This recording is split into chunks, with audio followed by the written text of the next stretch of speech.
Kebakaran hutan di Bromo meluas hingga 51 hektar. DPR kecam nakes yang hina pasien BPJS.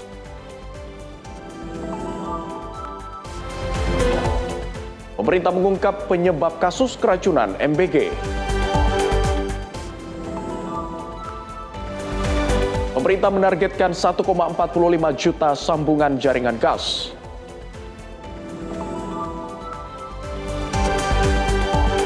Kebakaran pabrik kimia picu asap beracun di Chile.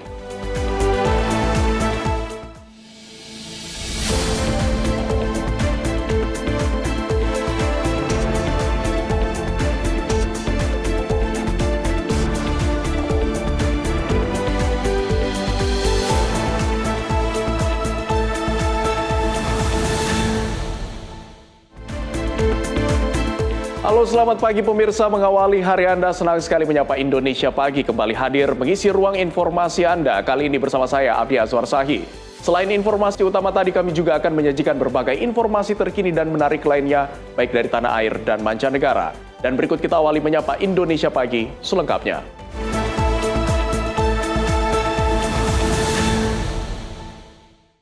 Pemirsa, kita awali informasi dari kebakaran hutan dan lahan di kawasan Gunung Bromo, Jawa Timur semakin meluas. Seluas 51 hektar lahan konservasi di area Taman Nasional Bromo Tengger Semeru dilalap api hingga Kamis siang.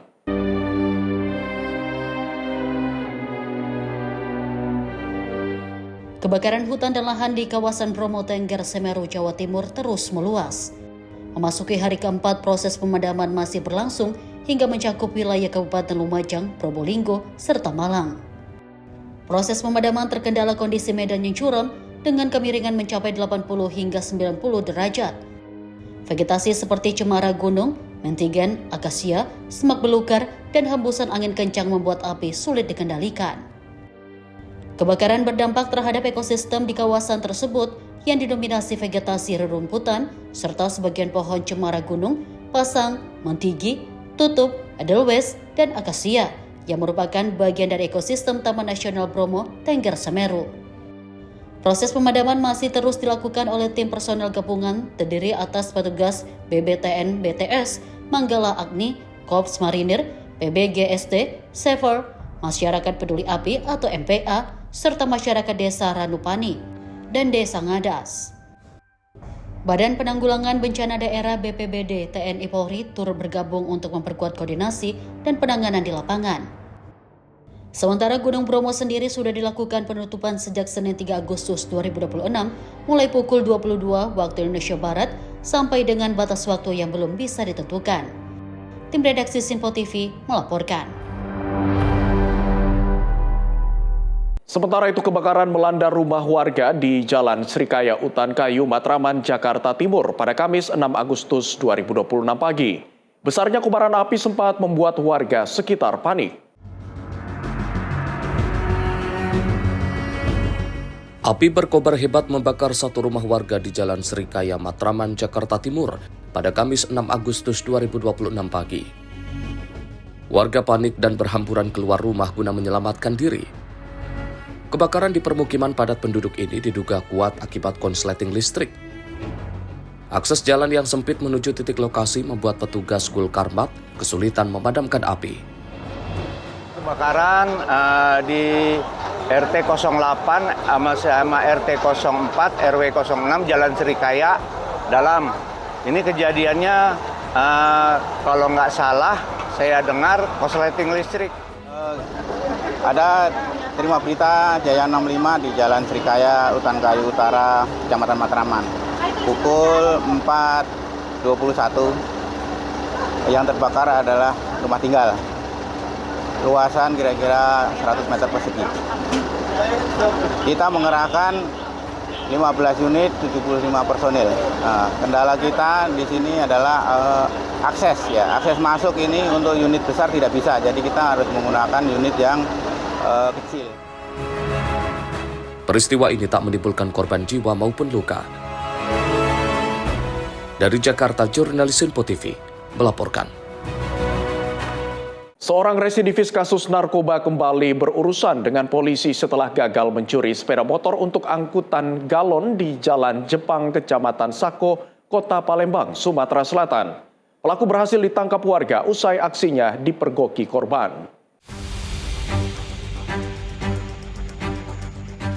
Seorang residivis pencurian sepeda motor ditangkap warga usai kepergok mencuri sepeda motor milik pengusaha air isi ulang galon di Jalan Jepang, Kecamatan Sako, Kota Palembang. Pelaku bernama Irawan ini diamankan bersama barang bukti dan diserahkan ke Polsek Sako guna proses penyelidikan. Aksi pencurian ini terjadi saat motor terparkir di halaman depot. Saat itu pelaku yang merusak kunci kontak dan berusaha menyalakan sepeda motor terpergok korban hingga akhirnya tertangkap warga. Kapolsek Sako Kompol Makmun Nartawinata mengatakan pelaku merupakan residivis kasus narkoba yang pernah menjalani hukuman di Pagar Alam selama 7 tahun. Pelaku berdalih sepeda motor hasil curian ini rencananya akan dijadikan becak motor. Amankan pelaku curanmor, yang mana pelaku curanmor ini TKP-nya di Jalan Jepang dekat depot air minum Putra Sako. Jadi korban ini datang ke depot air minum dengan memarkirkan motornya dalam keadaan terkunci stang, dan korban masuk ke depot air dan tiba-tiba dia mendengar motornya hidup. Motornya hidup, sudah berjalan itu dikendarai berapa meter dari situ, dia mengejar pelaku yang mengambil motornya berinisial I. Jadi terjadilah tarik menarik antara pelaku dengan korban sehingga korbannya berteriak bahwa motornya diambil, maling gitu. Jadi warga yang di sekitar TKP membantu korban sehingga bisa diamankan oleh korban dan massa di sana. Saat ini pelaku ditahan di Polsek Sako. Petugas masih melakukan pengembangan dan memburu satu pelaku lain yang berhasil melarikan diri. Dari Palembang, Sumatera Selatan, jurnalis Info TV melaporkan. Sementara itu pemirsa, aksi pencurian tas berisi barang berharga di masjid kawasan Kebayoran Baru, Jakarta Selatan terekam CCTV dan viral di media sosial. Pelaku memanfaatkan kelengahan pemilik dengan berpura-pura sebagai jamaah masjid. Seorang pria terekam kamera CCTV mengambil tas milik jamaah di Masjid Nurul Iman, Jalan Antena 4, Kebayoran Baru, Jakarta Selatan. Pelaku yang menyamar sebagai jamaah dengan santai membawa lari tas berisi barang berharga milik seorang jamaah. Kusno, pengurus masjid, mengatakan peristiwa ini terjadi setelah sholat zuhur dan selesai menggelar sholat jenazah. Saat itu pemilik tas menaruh tas di tangga sembari memakai sepatu. Memang betul ada pencurian tas setelah sholat jenazah. Satu orang, dia pakai sarung, pakai baju koko juga. Saat orang sibuk orang habis sholat jenazah, sibuk berwudu, dia kesempatan untuk ngambil. Keluar mas, keluar dari sini. Tidak ada CCTV itu warga luar dia. Dia sering tidur di sini, beberapa hari yang lalu tidur di sini.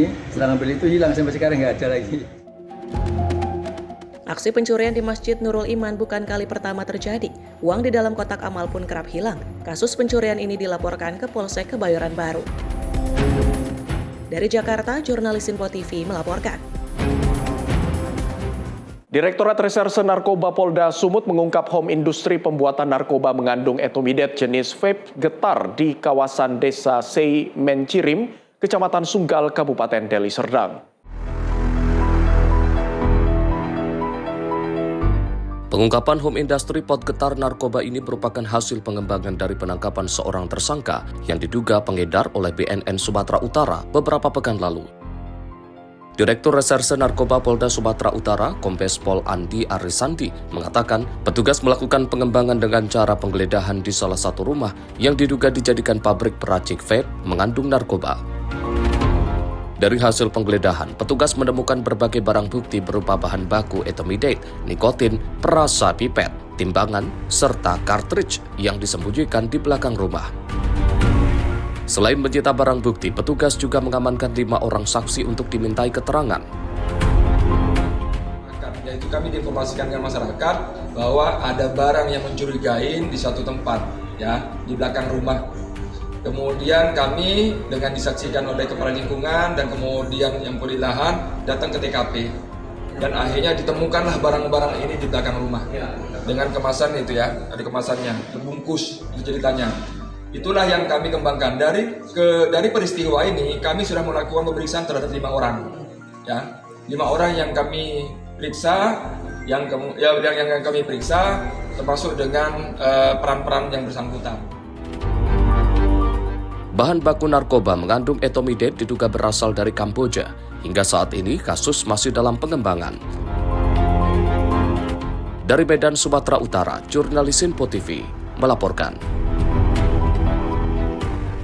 Pemirsa, dikira sampah, mayat pria tidak utuh di dalam karung dibakar warga Tanah Merah Kafling Pancoran Mas, Depok, Jawa Barat. Menurut warga, mayat dalam karung tersebut sudah ada di tengah lapangan sejak 24 Juli lalu.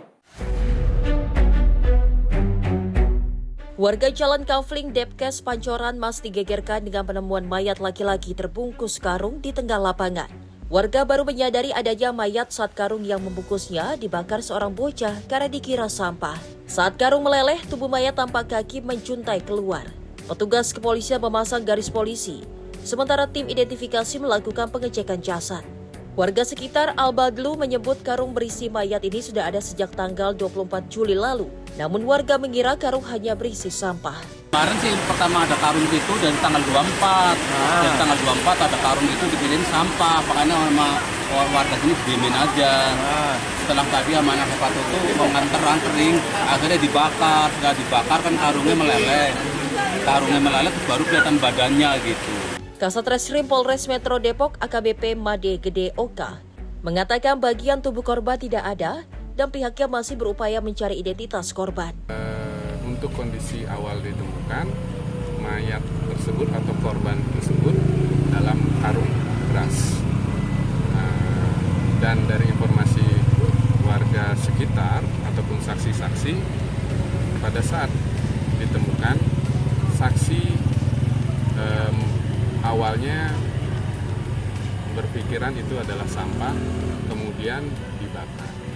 Pada saat proses pembakaran tersebut, melihat potongan tubuh dari korban. Mayat kemudian dievakuasi dan dibawa ke Rumah Sakit Polri Kramat Jati. Sementara petugas masih menyelidiki kasus ini. Dari Depok, Jawa Barat, jurnalis Simpo TV melaporkan. Evakuasi seorang nenek lanjut usia yang tercebur di Sumur Wonogiri berlangsung menegangkan pada hari Rabu 5 Agustus 2026. Berkat kerjasama seluruh petugas, korban berhasil dievakuasi dari dalam sumur dalam keadaan selamat. Sebuah tongkat yang tergeletak di samping sumur menjadi petunjuk penting yang menyelamatkan nyawa seorang lanjut usia di Dusun Dungrejo, RT 2 RW 10, Desa Maju, Kecamatan Wonogiri, Kabupaten Wonogiri pada Rabu 5 Agustus 2026.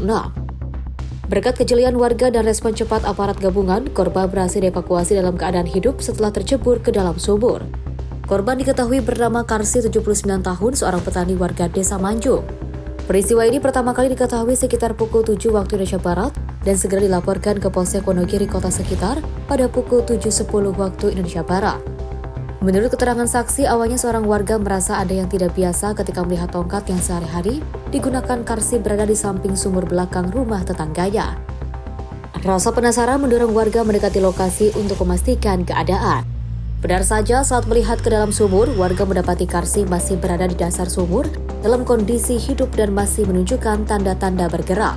Tanpa menunggu lama, warga segera meminta pertolongan dan menghubungi aparat kepolisian. Koordinasi yang cepat membuat proses penyelamatan dapat dilakukan sesegera mungkin. Petugas bekerjasama mengevakuasi korban dari dalam sumur dengan penuh kehati-hatian, mengingat usia korban yang sudah lanjut dan kondisi fisiknya yang lemah. Setelah berhasil diangkat ke permukaan, tim medis langsung melakukan pemeriksaan awal. Hasil pemeriksaan menunjukkan korban mengalami luka sobek sekitar 5 cm pada lutut kiri serta kondisi tubuh yang lemas akibat insiden tersebut. Selanjutnya, korban segera dibawa ke Rumah Sakit Mulia Hati Wonogiri untuk mendapatkan penanganan medis lebih lanjut. Hingga proses evakuasi selesai, korban belum dapat dimintai keterangan karena kondisi kesehatannya masih lemah dan membutuhkan perawatan intensif. Tim redaksi Simpo TV melaporkan.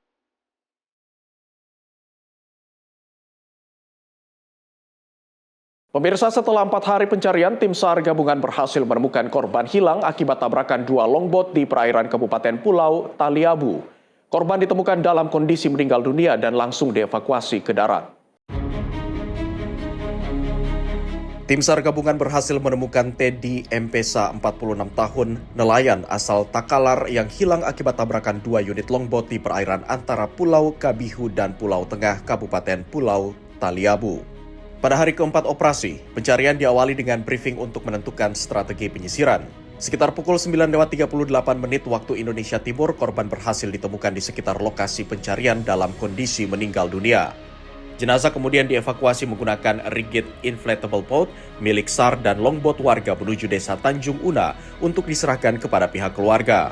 Kecelakaan terjadi pada 30 Juli 2026 saat 2 unit longboat fiber bertabrakan di perairan desa Mbono, Kecamatan Taliabu Timur. 2 nelayan terjatuh ke laut, 1 korban berhasil diselamatkan sedangkan 1 korban lainnya dinyatakan hilang. Dengan ditemukannya korban, operasi SAR resmi dinyatakan selesai dan seluruh unsur yang terlibat dikembalikan ke satuan masing-masing. Tim redaksi Sinpo TV melaporkan.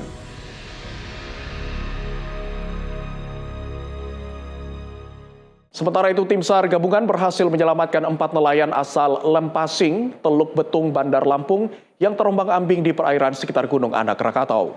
Seluruh korban ditemukan dalam keadaan selamat. 4 nelayan asal Lempasing, Teluk Betung, Kota Bandar Lampung berhasil diselamatkan tim SAR gabungan setelah kapal yang mereka tumpangi mengalami mati mesin di perairan Krakatau. Keempatnya ditemukan dalam kondisi selamat usai sempat terombang-ambing selama beberapa jam di laut. Usai ditemukan, para nelayan dievakuasi menuju Pulau Krakatau Besar untuk berlindung sembari menunggu cuaca membaik. Diketahui peristiwa itu bermula saat kapal yang membawa 4 nelayan tersebut mengalami kerusakan mesin sekitar pukul 17:30 waktu Indonesia Barat pada Selasa 4 Agustus 2026. Saat itu mereka sedang dalam perjalanan pulang menuju Teluk Betung setelah melaut di sekitaran perairan Krakatau. 4 nelayan yang selamat masing-masing bernama Najibur Rahman 35 tahun, Arman 60 tahun, Saiful Bahari 40 tahun, dan Marlon 40 tahun. Tim redaksi Sinpo TV melaporkan. Kita beralih ke informasi lain, pemirsa. 9 aktivis Indonesia mengajukan laporan pidana terhadap Perdana Menteri Israel Benjamin Netanyahu atas dugaan penculikan, penyiksaan, dan penahanan sewenang-wenang saat mengikuti misi kemanusiaan menuju Gaza.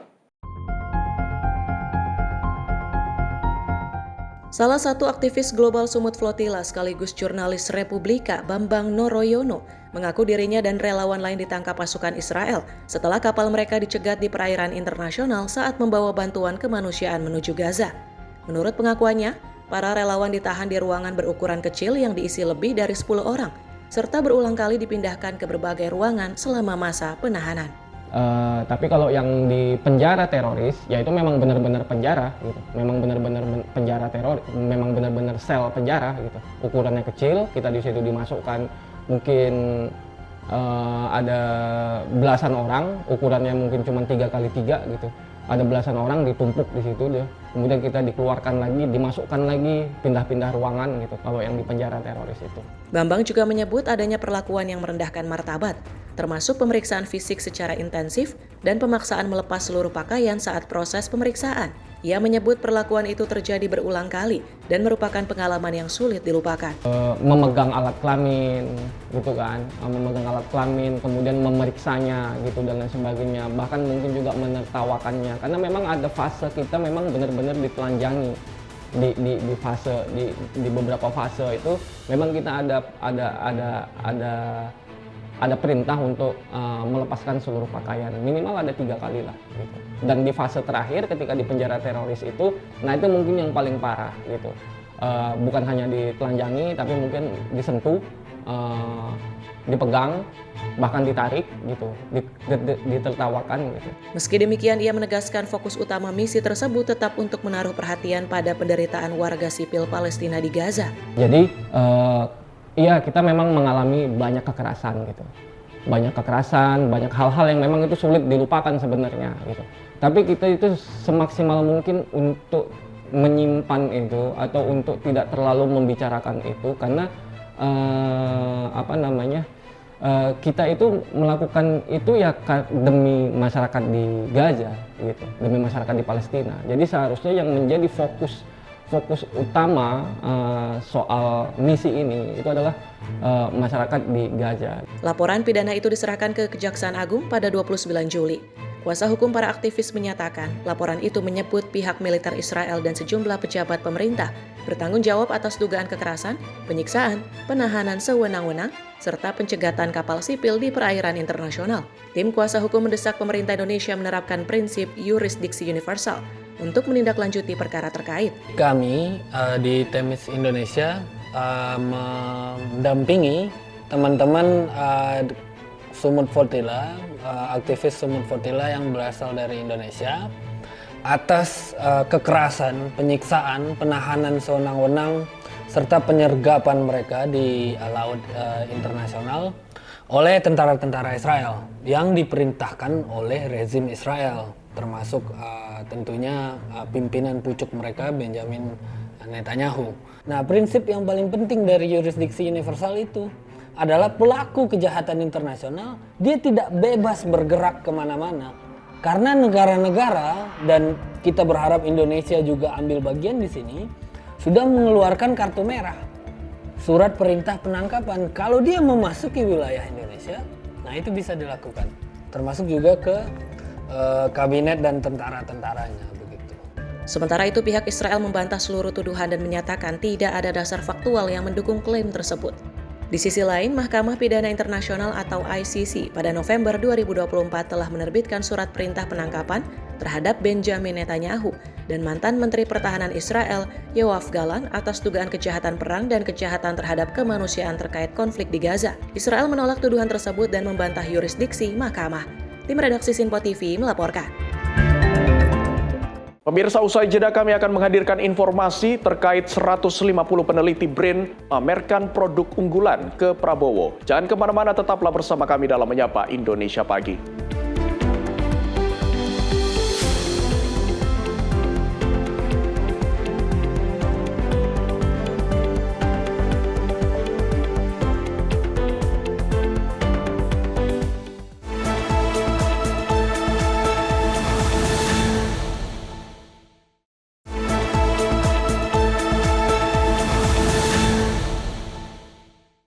Anda masih bersama kami pemirsa dalam Menyapa Indonesia Pagi. Kita lanjutkan informasi dari Wakil Ketua Komisi 9 DPR Charles Honoris menyayangkan atas kejadian tenaga kesehatan yang menghina pasien BPJS dikarenakan mengeluh menunggu rawat kamar inap selama 8 jam. Charles meminta agar nakes nirempati tersebut dapat diberikan sanksi etik yang tegas sesuai dengan ketentuan yang berlaku. Salah satu pasien bernama Yurizal Trihairawan meninggal dunia setelah sebelumnya mengaku harus menunggu 8 jam untuk mendapatkan ruang perawatan di rumah sakit. Keluhan tersebut dibagikannya ke sosial media sehingga mendapatkan komentar bernada sinis dari tenaga kesehatan.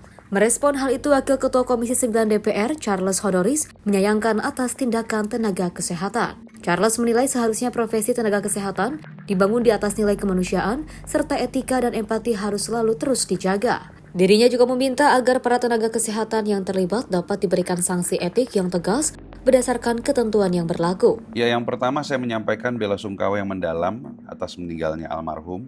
Ya, saya kira setiap pasien yang datang untuk mencari pertolongan berhak mendapatkan pelayanan yang manusiawi, penuh empati dan juga dihormati martabatnya.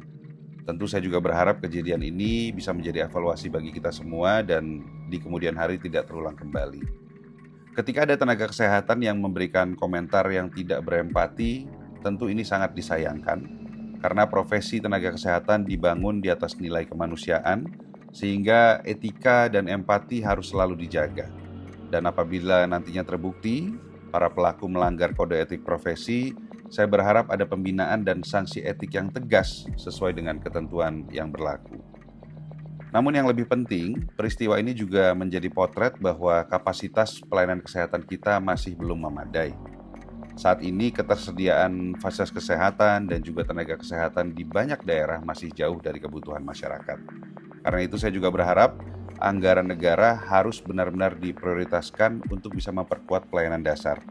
Jangan sampai masyarakat kita kesulitan ya untuk mendapatkan layanan kesehatan yang layak, karena melindungi hak masyarakat itu adalah kewajiban negara. Dari Jakarta, Fahrizalda Farizkiano, Simpo TV melaporkan. Sebanyak 150 peneliti Badan Riset dan Inovasi Nasional atau BRIN mendapat undangan khusus dari Presiden Prabowo Subianto untuk berdialog di Istana Kepresidenan Jakarta pada Kamis siang 6 Agustus 2026.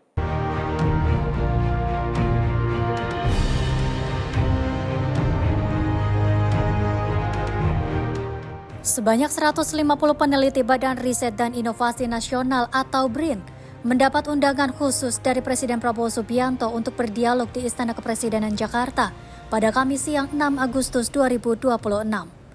Kepala BRIF Arif Satria mengatakan, undangan tersebut merupakan kehormatan bagi para periset karena Presiden ingin melihat langsung perkembangan inovasi yang telah dihasilkan BRIN. Dalam kesempatan itu, BRIN akan memamerkan 150 hingga 200 produk inovasi yang telah dikurasi dan dikelompokkan ke dalam 12 klaster riset. Produk-produk tersebut mencakup bidang pangan, energi, kesehatan, transportasi, perumahan, antariksa, penerbangan nuklir, logam tanah jarang, hingga teknologi pendukung kampung nelayan dan program makan bergizi gratis. Ya, itu kami merasa terhormat dari BRIN karena para peneliti kami diundang ke istana untuk berdialog dengan Pak Presiden sekaligus mendapat arahan dari Pak Presiden. Karena memang beberapa kali kami melakukan presentasi temuan-temuan BRIN yang bisa digunakan untuk memecahkan berbagai persoalan bangsa, persoalan sampah, persoalan giant seawall, kemudian juga persoalan air, persoalan pangan, dan juga persoalan lainnya. Presiden juga dijadwalkan berkeliling melihat langsung pameran inovasi dan berdialog dengan para peneliti di setiap klaster.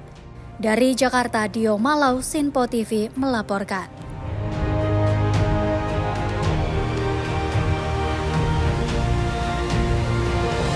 Pemerintah mempercepat proses penataan ulang segmentasi penerima program makan bergizi gratis, spesifiknya di wilayah 3T. Wilayah 3T tersebut dominan berada di wilayah Indonesia Timur serta dipastikan rampung pada pekan ini.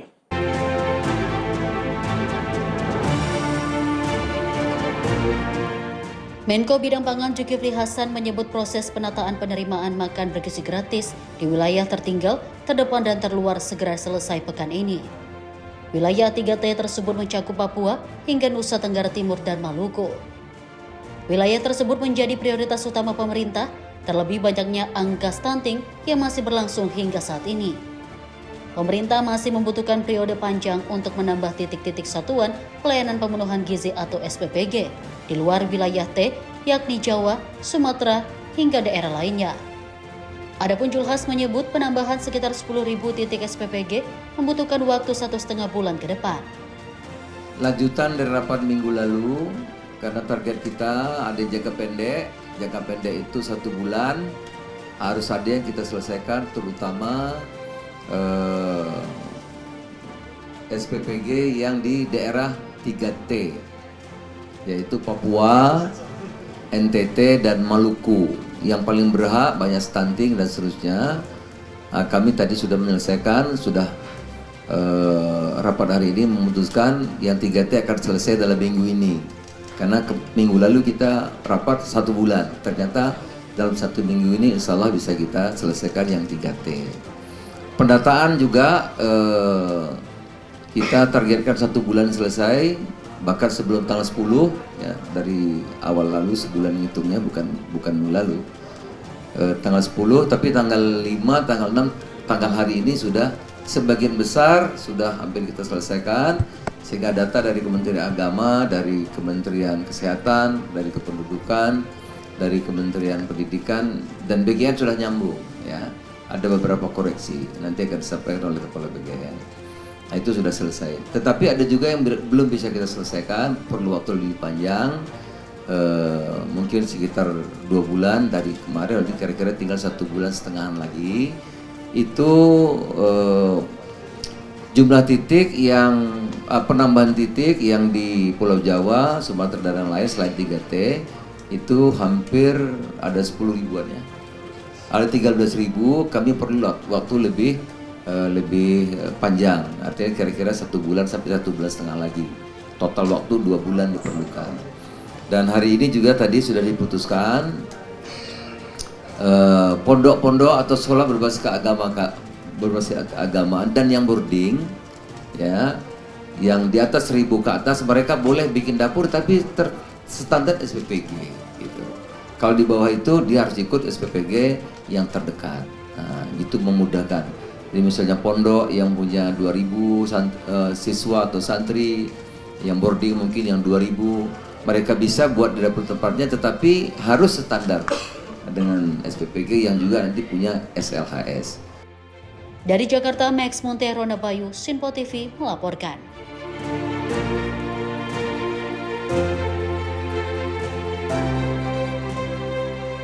Pemerintah memutuskan untuk memperpanjang periode work from home sehari dalam sepekan bagi aparatur sipil negara, mulai dari Agustus hingga akhir September 2026. Hal tersebut sebagai bagian dari transformasi budaya kerja sekaligus upaya penghematan energi. Keputusan tersebut diambil karena kebijakan ini merupakan bagian penting dari pelaksanaan reformasi birokrasi agar tata kelola pemerintahan semakin dinamis dan mampu menjawab kebutuhan perubahan yang terjadi. Kepala Badan Komunikasi Pemerintah Republik Indonesia Muhammad Kodari dalam keterangan persnya pada 3 Agustus 2026 menyatakan skema work from home merupakan salah satu bentuk penerapan pola kerja fleksibel bagi ASN. Penerapan fleksibilitas bekerja tersebut memiliki landasan kebijakan yang jelas, yaitu Peraturan Presiden Nomor 21 Tahun 2023 tentang Hari Kerja dan Jam Kerja Instansi Pemerintah dan Pegawai Aparatur Sipil Negara, yang kemudian diatur lebih lanjut melalui Peraturan Menteri Pan-RB Nomor 4 Tahun 2025 tentang pelaksanaan tugas-tugas kedinasan pegawai ASN secara fleksibel pada instansi pemerintah. Bagi pemerintah, kebijakan ini bukan sekedar mengubah lokasi bekerja, melainkan membangun budaya kerja yang lebih adaptif dan tetap berorientasi pada hasil. Pemerintah memutuskan untuk memperpanjang periode work from home sehari dalam sepekan bagi aparatur sipil negara, mulai dari Agustus hingga akhir September 2026. Kodari menjelaskan keputusan perpanjangan tersebut didasari pada hasil evaluasi selama 2 bulan terakhir. Oleh karena itu, setelah melakukan evaluasi secara menyeluruh, selama 2 bulan terakhir, pemerintah memutuskan untuk memperpanjang periode WFH sehari dalam sepekan, mulai dari Agustus ini hingga akhir September 2026. Keputusan tersebut diambil karena kebijakan ini merupakan bagian penting dari pelaksanaan reformasi birokrasi agar tata kelola pemerintahan semakin dinamis dan mampu menjawab kebutuhan perubahan yang terjadi sangat cepat di lingkungan strategis nasional, regional, dan global.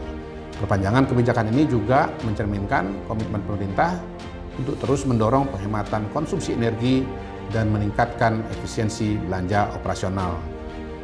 Di satu sisi, pemerintah tetap berkomitmen untuk menjaga kualitas pelayanan publik.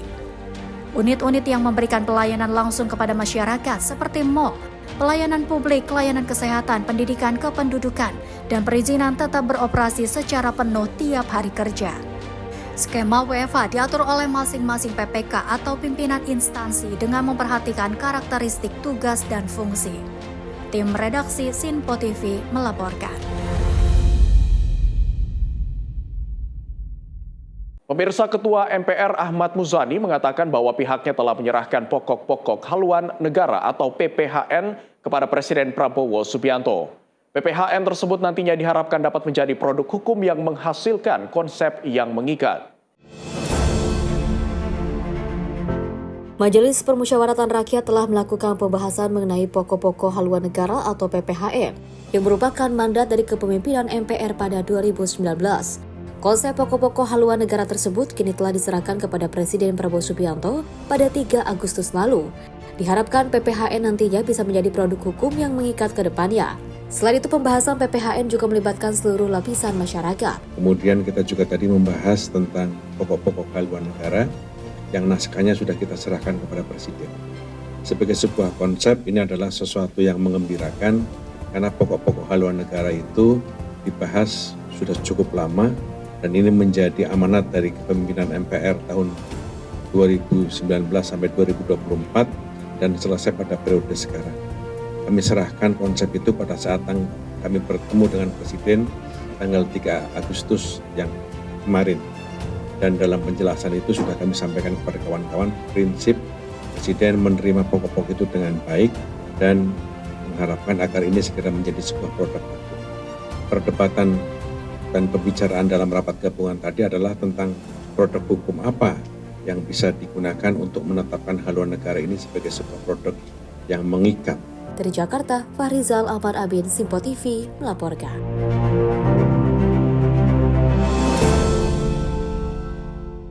Badan Pusat Statistik atau BPS merilis hasil Indeks Kepuasan Layanan Haji Indonesia atau IKLHI tahun 1447 Hijriah 2026 Masehi. Tercatat sebesar 83,28 poin atau meningkat dari tahun sebelumnya yang mencapai 81,46 poin.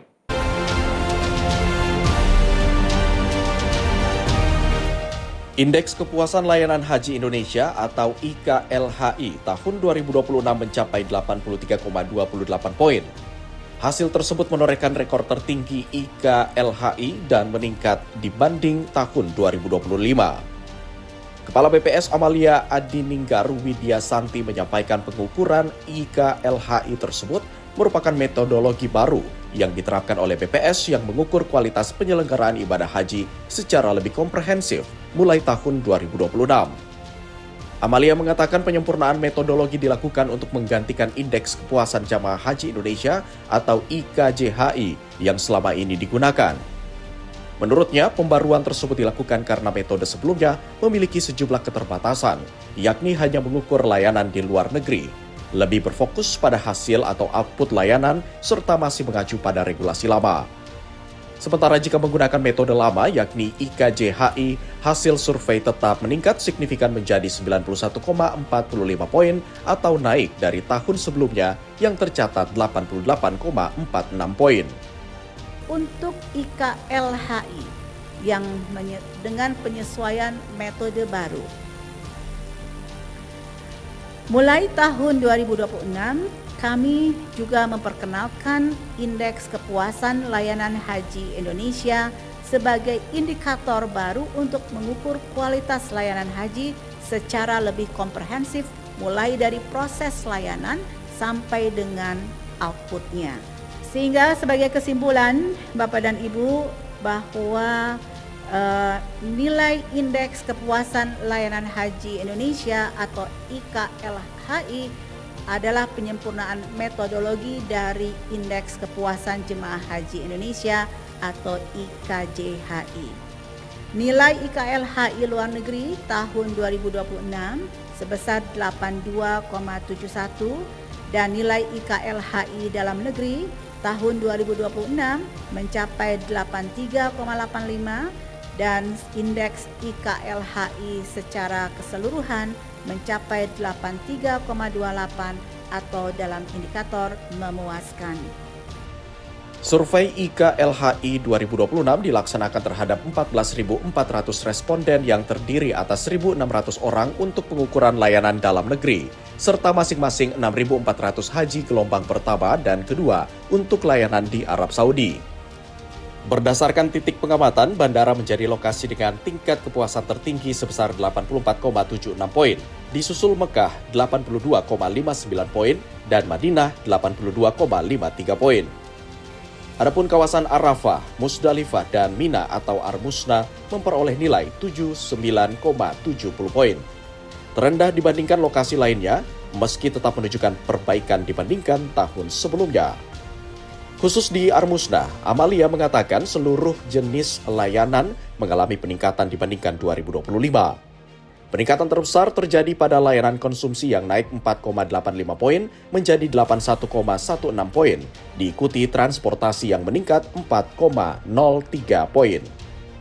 Sementara layanan petugas haji mencapai 81,91 poin, layanan kesehatan 81,51 poin, layanan ibadah 80,46 poin, dan layanan akomodasi meningkat tipis menjadi 0,68 poin, lebih tinggi dibandingkan tahun sebelumnya. Ia menilai hasil tersebut menunjukkan adanya perbaikan kualitas pelayanan pada fase puncak penyelenggaraan ibadah haji. terutama pada aspek konsumsi dan transportasi yang dirasakan langsung oleh jamaah. Tim redaksi Sinpo TV melaporkan.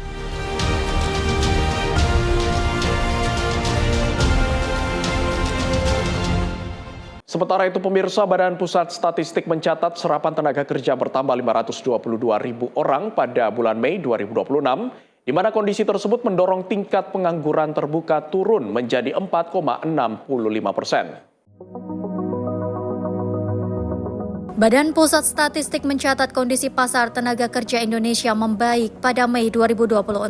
Berdasarkan survei Angkatan Kerja Nasional, jumlah penduduk yang bekerja naik 522.000 orang menjadi 148,19 juta orang dibandingkan Februari 2026.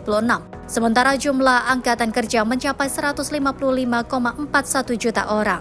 Deputi Bidang Neraca dan Analisis Statis BPSM Edi Mahmud mengatakan kenaikan jumlah pekerja terjadi pada pekerja penuh, paruh waktu dan setengah pengangguran.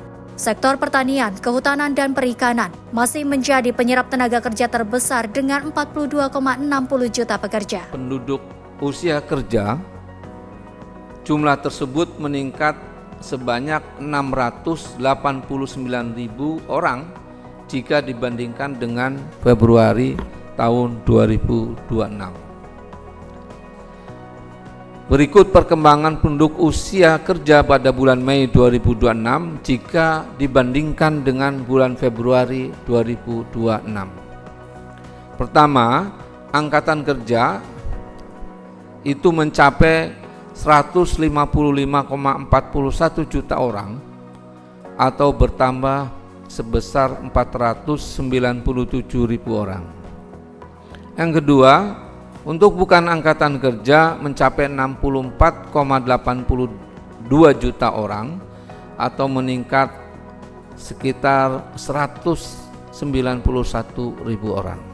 Sebanyak 7,22 juta penganggur atau setara dengan tingkat pengangguran terbuka sebesar 4,65%. Angka ini lebih rendah jika dibandingkan dengan Februari 2026 yang sebesar 4,68% atau turun sekitar 0,03 persen poin.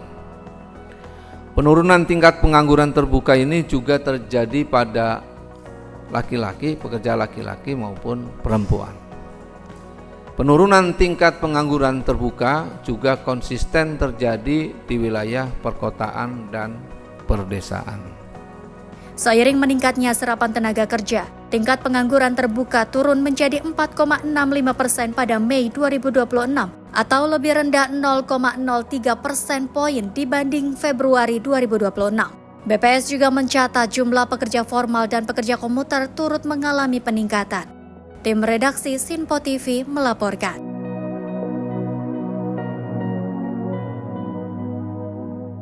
BPS juga mencatat ekonomi Indonesia tumbuh 5,29% pada triwulan 2 2026 secara tahunan.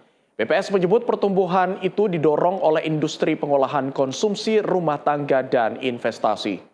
Dari sisi pengeluaran, penyumbang utama pertumbuhan ekonomi triwulan 2 2026 adalah konsumsi rumah tangga, PMTB, dan konsumsi pemerintah. Badan Pusat Statistik mencatat ekonomi Indonesia pada triwulan 2 2026 tumbuh 5,29% secara tahunan. Pertumbuhan tersebut didorong oleh peningkatan aktivitas industri pengolahan, konsumsi rumah tangga saat momentum Hari Besar Keagamaan Nasional, serta investasi pemerintah dan swasta. Deputi Bidang Neraca dan Analisis Statistik BPS Edi Mahmud menyebut, dari sisi produksi, sektor industri pengolahan, perdagangan, konstruksi, serta informasi dan komunikasi menjadi penopang utama pertumbuhan ekonomi. Sementara dari sisi pengeluaran, konsumsi rumah tangga, pembentukan modal tetap bruto, dan konsumsi pemerintah menjadi sumber pertumbuhan terbesar. Ringkasan pertumbuhan ekonomi pada triwulan 2 2026 dapat kami sampaikan. Yang pertama adalah ekonomi Indonesia pada triwulan 2 2026 tumbuh sebesar 5,29% secara year on year. Dari sisi produksi, penyumbang utama pertumbuhan ekonomi di triwulan 2 2026 adalah industri pengolahan, perdagangan, konstruksi, serta informasi dan komunikasi. Hal ini didorong oleh peningkatan aktivitas produksi untuk memenuhi permintaan domestik. Dari sisi pengeluaran, penyumbang utama pertumbuhan ekonomi triwulan 2 2026 adalah konsumsi rumah tangga, PMTB, dan konsumsi pemerintah. Hal ini didorong oleh konsumsi masyarakat karena momentum libur dan Hari Besar Keagamaan Nasional serta peningkatan investasi yang dilakukan oleh pemerintah maupun oleh swasta. Dari sisi global, BPS menyebut ekonomi mitra dagang utama Indonesia menunjukkan pergerakan beragam. Vietnam dan Malaysia mencatat penguatan ekonomi, sementara Singapura dan Korea Selatan tetap tumbuh secara tahunan, sedangkan Amerika Serikat dan Tiongkok mengalami perlambatan. Secara spasial, wilayah Jawa, Bali, Nusa Tenggara, dan Sulawesi mencatat pertumbuhan ekonomi di atas rata-rata nasional. Tim redaksi Sinpo TV melaporkan.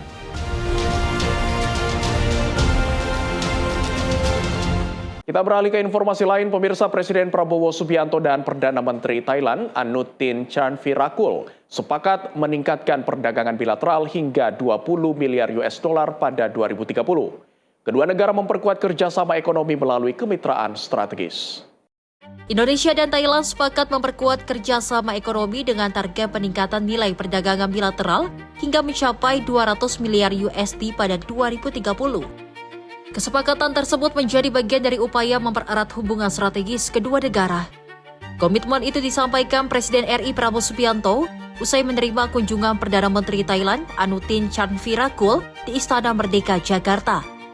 Kedua pemimpin juga mengadopsi roadmap kemitraan strategis Indonesia-Thailand 2026-2030 sebagai pedoman kerjasama di berbagai sektor. Ekonomi tetap menjadi pilar utama hubungan bilateral kita. Kami optimis target perdagangan sebesar US dollar 20 miliar pada tahun 2030 dapat dicapai melalui implementasi roadmap kemitraan strategis. Kita juga sepakat untuk meningkatkan kerjasama di bidang ketahanan pangan terkait teknologi pertanian, logistik, pengolahan pangan hingga ketahanan rantai pasok. Dengan keunggulan masing-masing di sektor industri halal, Indonesia dan Thailand dapat saling mendukung dalam membangun rantai nilai industri halal regional dan kerjasama ekonomi akan diperluas melalui peningkatan investasi, akses pasar, ketahanan pangan, energi, ekonomi digital, serta pembentukan Joint Trade Commission. Perdana Menteri Anutin menilai Indonesia dan Thailand memiliki potensi besar untuk meningkatkan perdagangan dan investasi bilateral. Tim redaksi Sinpo TV melaporkan. Pemirsa, pemerintah mengungkap penyebab kasus keracunan MBG. Informasi selengkapnya kami hadirkan usai jeda berikut ini. Tetaplah bersama kami di Sinpo TV.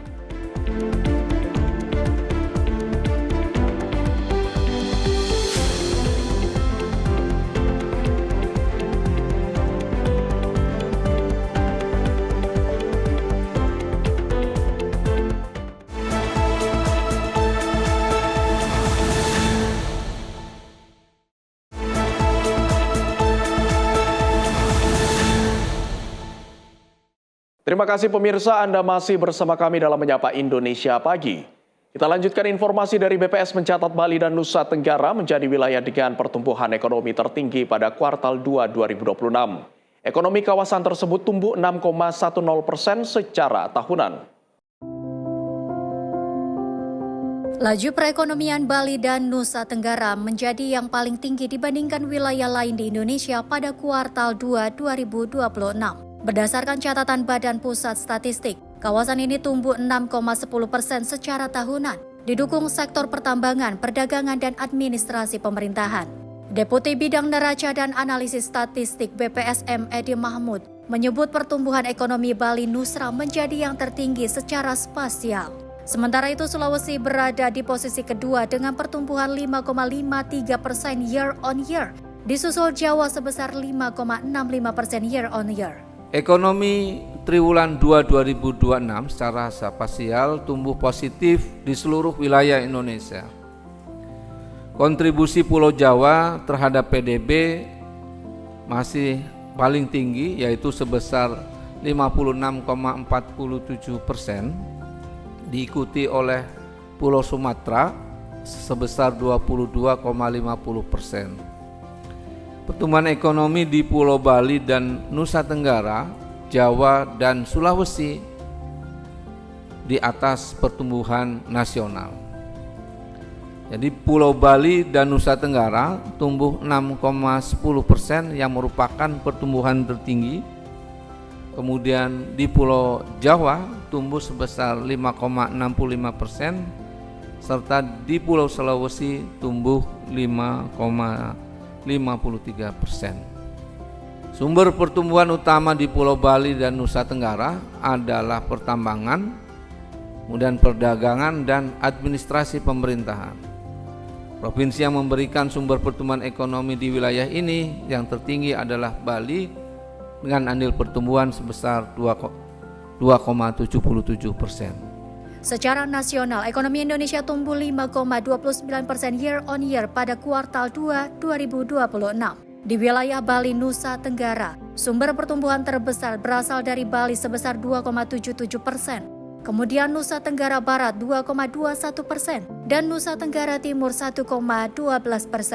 Tim redaksi Sinpo TV melaporkan.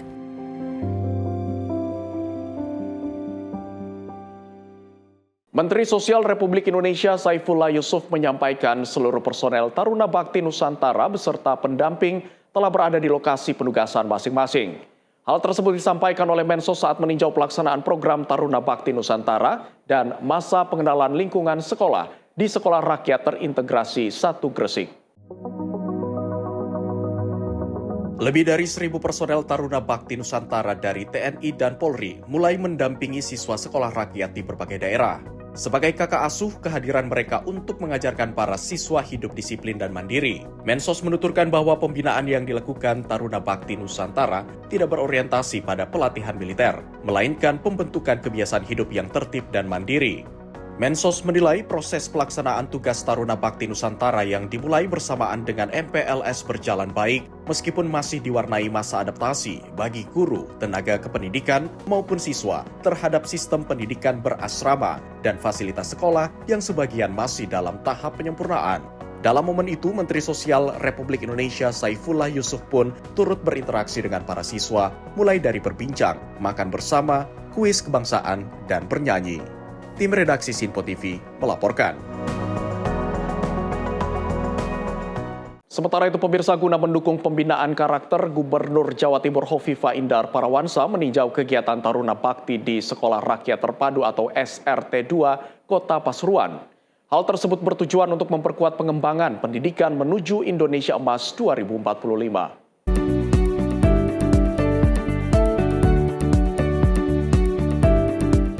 Gubernur Jawa Barat Hovifah Indar Parawansa meninjau pelaksanaan kegiatan Taruna Bakti di Sekolah Rakyat Terpadu atau SRT 2 Kota Pasuruan pada Rabu 5 Agustus 2026. Kunjungan kerja tersebut menjadi bagian dari pengawasan program pembinaan karakter, sekaligus memperkuat pengembangan pendidikan menuju Indonesia Emas 2045. Melalui Sekolah Rakyat, Pemprov Jatim terus berupaya menghadirkan pendidikan yang inklusif bagi anak-anak dari keluarga kurang mampu, sehingga semangat kemerdekaan benar-benar dapat dirasakan dalam bentuk kesempatan yang sama untuk meraih masa depan yang lebih baik. Hovifah berharap semangat yang tumbuh di Sekolah Rakyat dapat melahirkan generasi yang tangguh dan berdaya saing. Tim redaksi Sinpo TV melaporkan.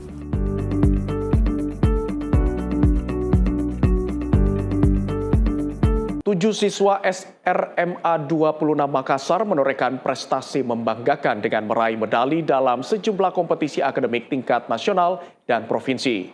Keberhasilan tersebut menjadi bukti pembinaan yang konsisten dan kesempatan belajar yang setara mampu melahirkan peserta didik berprestasi.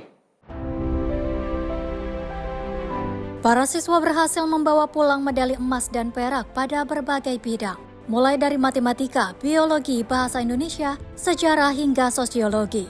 Keberhasilan ini menjadi bukti bahwa pembinaan yang konsisten dan kesempatan belajar yang setara mampu melahirkan peserta didik berprestasi.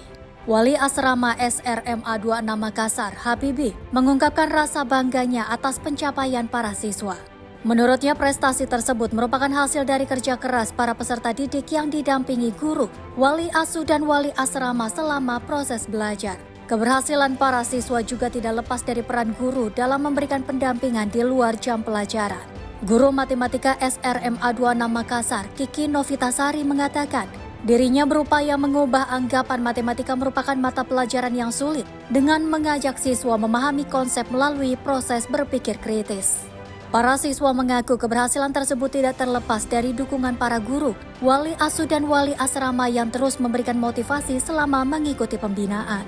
Mereka berharap pencapaian ini menjadi langkah awal untuk meraih prestasi yang lebih tinggi di masa mendatang. Bagi SRMA 26 Makassar, deretan prestasi tersebut bukan hanya tentang raihan medali, tetapi juga menjadi bukti pendidikan yang inklusif, pembinaan yang berkelanjutan, serta semangat pantang menyerah mampu membentuk generasi muda yang percaya diri dan siap bersaing di tingkat nasional.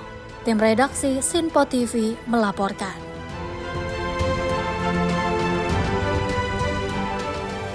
Pemirsa, Menteri Koperasi Republik Indonesia Ferry Juliantono mendorong pembentukan koperasi syariah di lingkungan Wanita Pengusaha Muslimah Indonesia atau WPMI. Hal tersebut dinilai bisa menjadi wadah pengembangan usaha anggota serta memperluas akses permodalan masyarakat. Menteri Koperasi Republik Indonesia Ferry Juliantono membuka pelatihan koperasi syariah yang digelar DPP WPMI atau Wanita Pengusaha Muslimah Indonesia di Jakarta. Dalam momen tersebut, Menkop menyatakan pemerintah memberikan dukungan kepada pelaku usaha perempuan yang tergabung dalam WPMI untuk naik kelas melalui wadah koperasi. Lebih lanjut, Menkop menilai bahwa koperasi syariah perempuan juga dapat jadi alternatif akses pembiayaan bagi masyarakat, serta sebagai upaya mengurangi ketergantungan terhadap pinjol dan rentenir.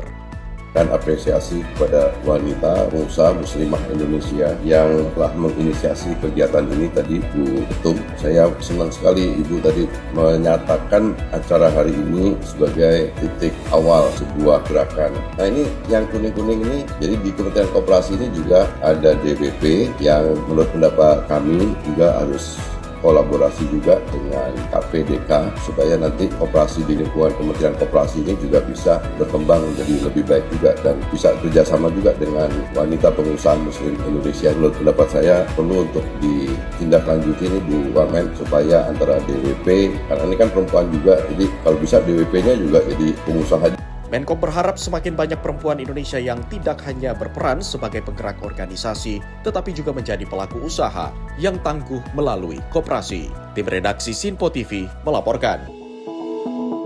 Sementara itu, Menteri Koperasi Republik Indonesia Ferry Juliantono menyatakan bahwa program Koperasi Desa Kelurahan Merah Putih merupakan implementasi pemikiran ekonom Prof. Sumitro Joyo Hadikusumo.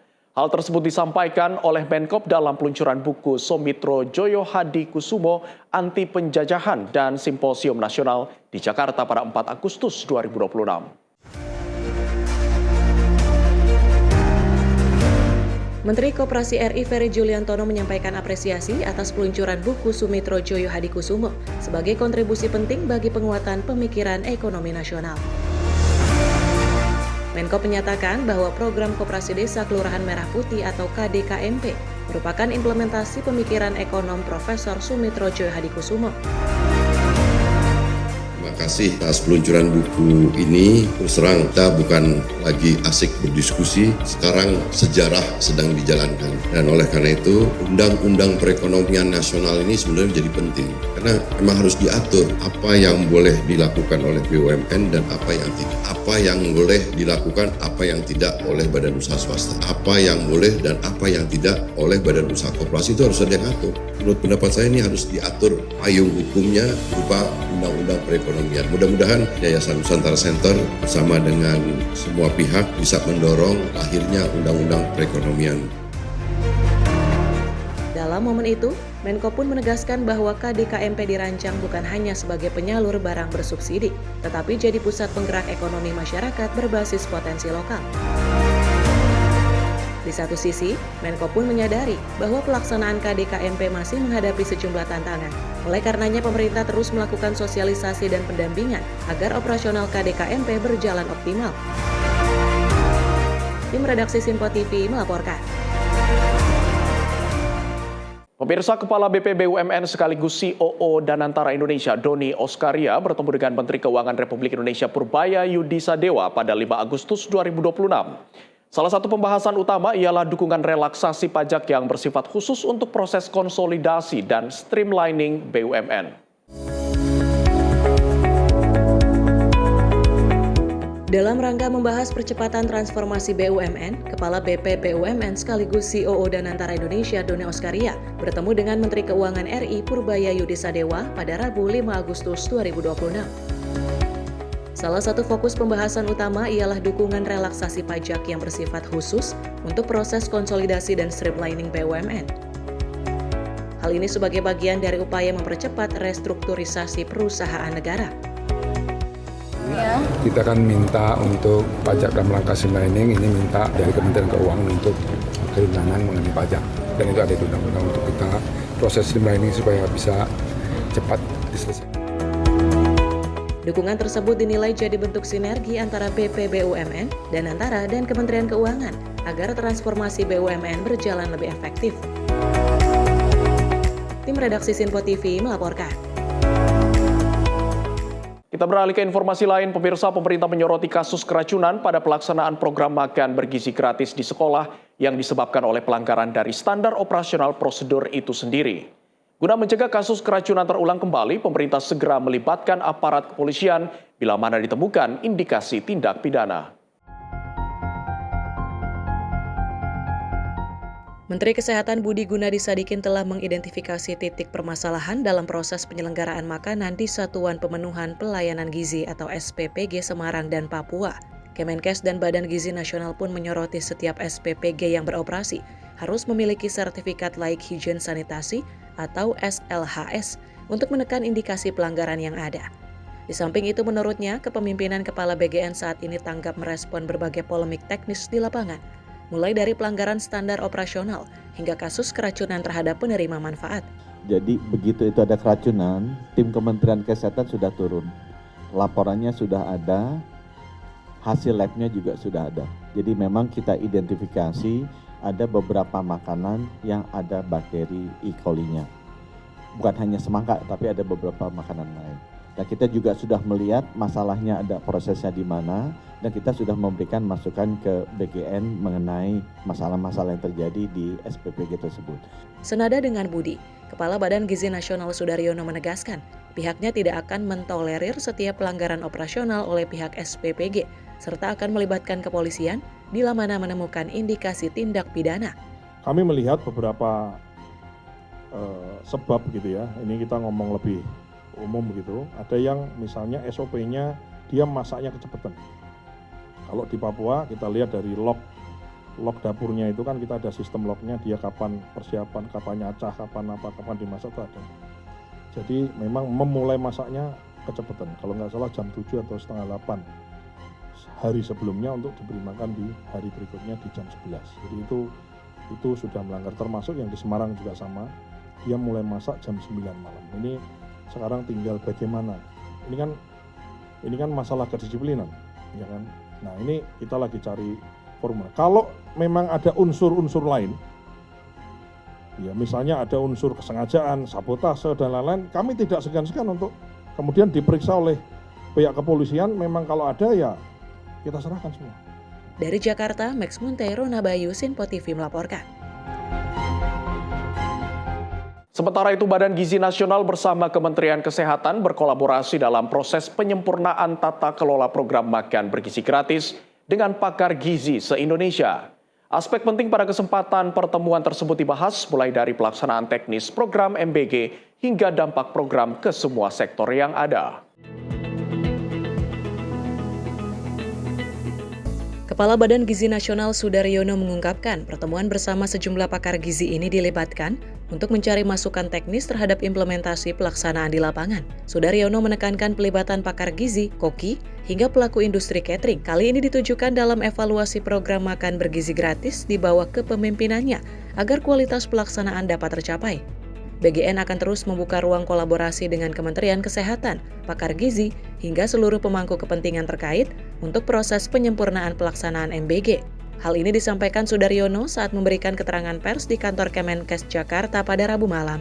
Banyak sekali masukan yang kami terima, ya banyak hal ya, dari mulai porsi, dari mulai 3T, kemudian dari mulai keamanan supaya nggak keracunan seperti apa, kemudian dari mulai bagaimana pelibatan ahli gizi, bagaimana pelibatan kolaborasi dengan kementerian, lembaga, dan pemerintah daerah, dan lain-lain. Nah, ini kami hari ini mendapatkan insight yang sangat banyak, khususnya melalui diskusi pada malam hari ini. Dan ini bukan diskusi yang pertama, mohon maaf, ini adalah diskusi yang pertama, tapi saya berharap ini bukanlah diskusi yang terakhir. Rencana kami akan membuat semacam grup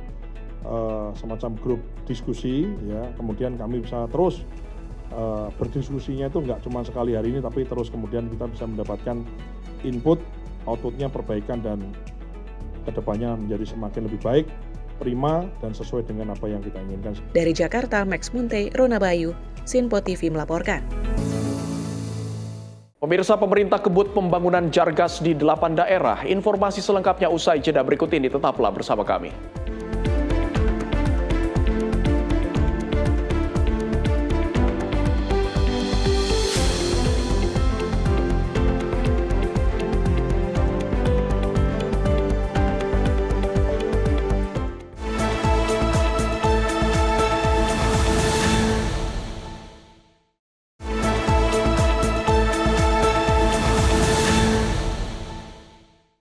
Anda masih bersama kami, pemirsa, dalam Menyapa Indonesia Pagi.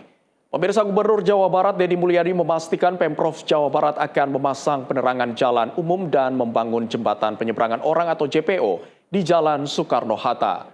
Pemasangan penerangan jalan dan JPO tersebut menyusul keluhan warga soal jalan yang gelap pada malam hari dan minimnya fasilitas penyeberangan. Untuk pemasangan PJU tidak usah lama lah Pak. Dalam waktu 1 bulan ini seluruh jalan Soekarno-Hatta. Gubernur Jawa Barat Deddy Mulyadi memastikan pemerintah Provinsi Jawa Barat akan memasang penerangan jalan umum atau PJU dan membangun jembatan penyeberangan orang atau JPU di Jalan Soekarno-Hatta, Kota Bandung mulai Agustus 2026. Menurut Deddy, penanganan Jalan Soekarno-Hatta juga akan dibahas bersama pemerintah pusat karena merupakan jalan nasional. Selain memperbaiki jalan, Pemprov Jabar juga akan membangun saluran drainase. Nah, tetapi kalau memang ini juga agak lambat karena itu menyangkut aspek strategik, saya hari ini juga akan meminta kepada Kepala PU untuk satu berkirim surat lagi agar itu juga diserahkan ke pemerintah Provinsi Jawa Barat. Itu pertama. Yang kedua, untuk pemasangan PJU tidak usah lama lah Pak. Dalam waktu 1 bulan ini seluruh jalan Soekarno-Hatta semuanya akan terpasang PJU dan terang. Dalam sebulan ini. Kemudian yang ketiga, untuk JPO, walaupun tidak ada alokasinya, kita bisa meminta dana kerjasama misalnya dengan BJB, ada tulisan BJB-nya, bikin JPO. Insya Allah tahun ini kita bangunkan karena itu menyangkut keselamatan. Deddy Mulyadi menilai selama ini banyak jalan rusak karena dibangun tanpa sistem pembuangan air yang memadai. Menurut Deddy, pembangunan drainase kini menjadi bagian yang tidak terpisahkan dari pembangunan jalan di Jawa Barat. Deddy juga menyampaikan target pembangunan Jawa Barat hingga 2027. Pemprov Jabar akan melanjutkan penyelesaian layanan dasar, mulai dari pendidikan, listrik hingga akses jalan. Ditargetkan seluruh warga yang belum menikmati listrik bisa segera mendapat layanan. Pemprov Jabar juga memastikan jalan nasional, jalan provinsi, jalan kabupaten hingga jalan desa saling terhubung.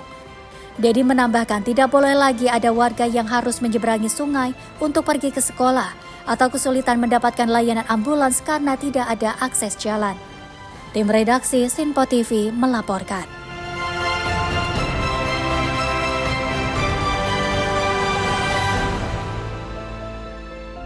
Persatuan Wartawan Indonesia atau PWI Pusat bersama Asosiasi Fintech Pendanaan Bersama Indonesia atau AFPI dan Otoritas Jasa Keuangan atau OJK berkomitmen memperkuat literasi keuangan sekaligus menyatakan perang terhadap pinjaman online ilegal.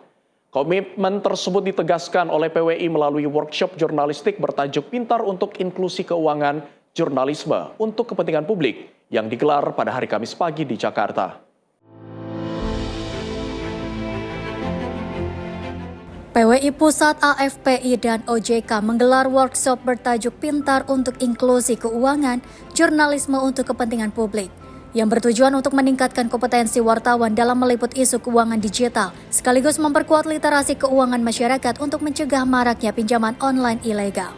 Menurut PWI, jaringan organisasi yang tersebar hingga kabupaten dan kota itu diharapkan mampu menjadi ujung tombak edukasi bagi masyarakat, khususnya di daerah yang rentan menjadi korban pinjol ilegal.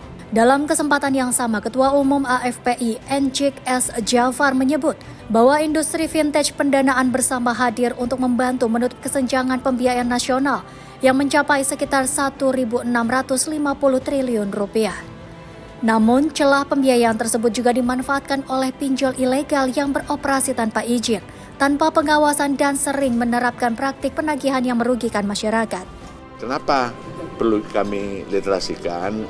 Di sini ada sebuah lembaga AFPI, yaitu lembaga pinjaman pindar yang resmi yang mendapat izin dari Otoritas Jasa Keuangan untuk melakukan perbantuan dalam melakukan pembiayaan kepada masyarakat dan UMKM di masyarakat kita. Oleh karenanya antara kita dengan AFPI ini mendorong agar ayo bersama-sama kita meliterasi masyarakat, mengedukasi masyarakat melalui wartawan. Kita ini wartawan rasa-rasanya harus mendorong bagaimana pinjaman daring ini menjadi bagian yang betul-betul dipahami oleh masyarakat sehingga masyarakat tidak jadi korban pinjaman online ilegal. Kita itu yang utama dari kami. Wartawan adalah garda terdepan bagi kami untuk menyampaikan berita-berita yang positif sehingga masyarakat ini bisa teredukasi, terutama bisa membedakan pinjol ilegal yang meresahkan masyarakat dengan pindar atau pinjaman daring yang berizin dari OJK. Nah, literasi ini terus-menerus kita lakukan ya agar masyarakat tidak terjebak di pinjol ilegal. Itu yang paling utama bagi kami. Dengan kolaborasi dengan wartawan ini tentunya nantinya kami mengharapkan menghasilkan edukasi atau literasi kepada masyarakat yang paling bawah. Melalui kolaborasi ini, PWI Pusat, AFPI, dan OJK bersepakat memperluas program edukasi hingga ke berbagai daerah di Indonesia. Langkah ini diharapkan mampu membangun ekosistem keuangan digital yang sehat, meningkatkan literasi masyarakat, serta mempersempit ruang gerak pinjaman online ilegal. Dari Jakarta, Sri Dewi Andayani, Mutia Anggiani, Sinpo TV melaporkan.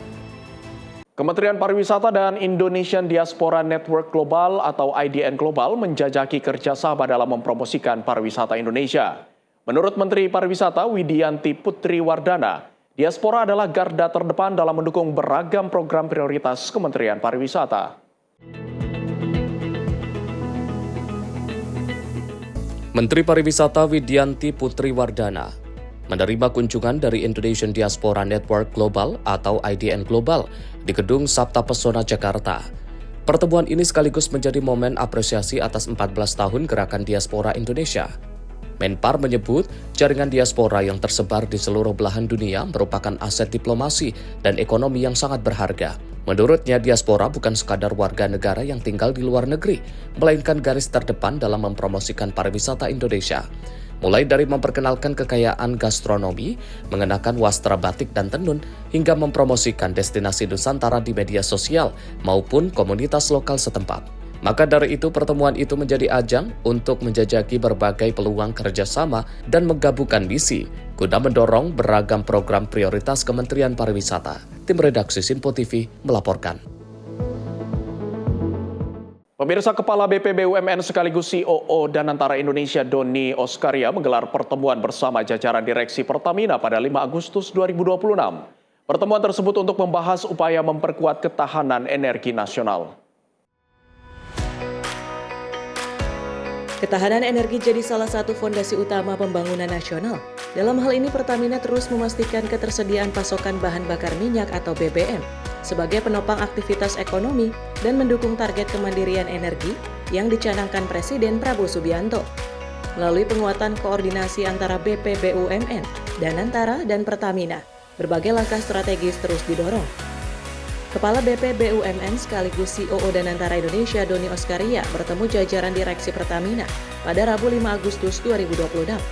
Pertemuan difokuskan pada strategi menjaga keamanan pasokan BBM, memastikan kendala distribusi energi di seluruh Indonesia, serta memperkuat kesiapan Pertamina dalam memenuhi kebutuhan energi nasional secara berkelanjutan. Tim redaksi Sinpo TV melaporkan.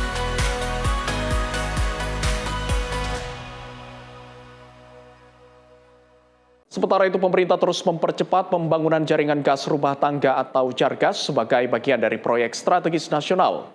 Hingga tahun 2029, pemerintah menargetkan pembangunan 1,45 juta sambungan rumah untuk menyediakan energi yang lebih bersih, aman, dan efisien bagi masyarakat. Kepala Badan Komunikasi Pemerintah Republik Indonesia Muhammad Kodari menyatakan, pembangunan Jargas periode 2025 hingga 2029 ditargetkan mencapai 1,45 juta sambungan rumah. Dari jumlah tersebut, sebanyak 600.000 sambungan akan dibiayai melalui APBN. Kemudian 350.000 sambungan melalui skema kerjasama pemerintah dengan badan usaha atau KPBU.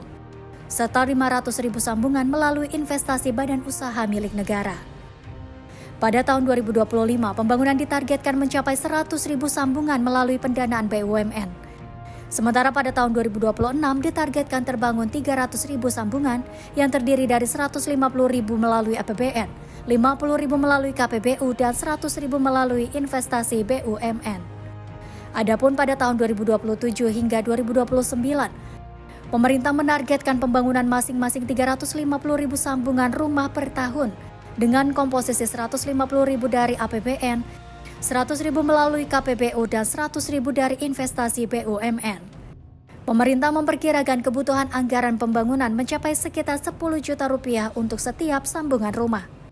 Meski demikian, nilai tersebut akan disesuaikan dengan perencanaan teknis, kondisi lapangan, lokasi pembangunan, dan hasil pengadaan. Secara total, pembangunan Jargas tahun 2025 hingga 2029 diproyeksikan mencapai 1.450.000 SR dengan rincian 600.000 SR melalui APBN, 350.000 SR melalui KPBU, dan 500.000 SR dari investasi BUMN.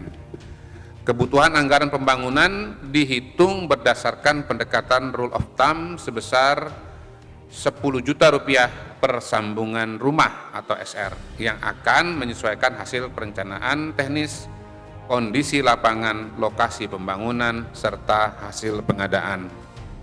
Hingga 3 Agustus 2026, realisasi pembangunan Jargas periode 2025 hingga 2026 ditargetkan mencapai 119.379 sambungan rumah di 15 kabupaten dan kota.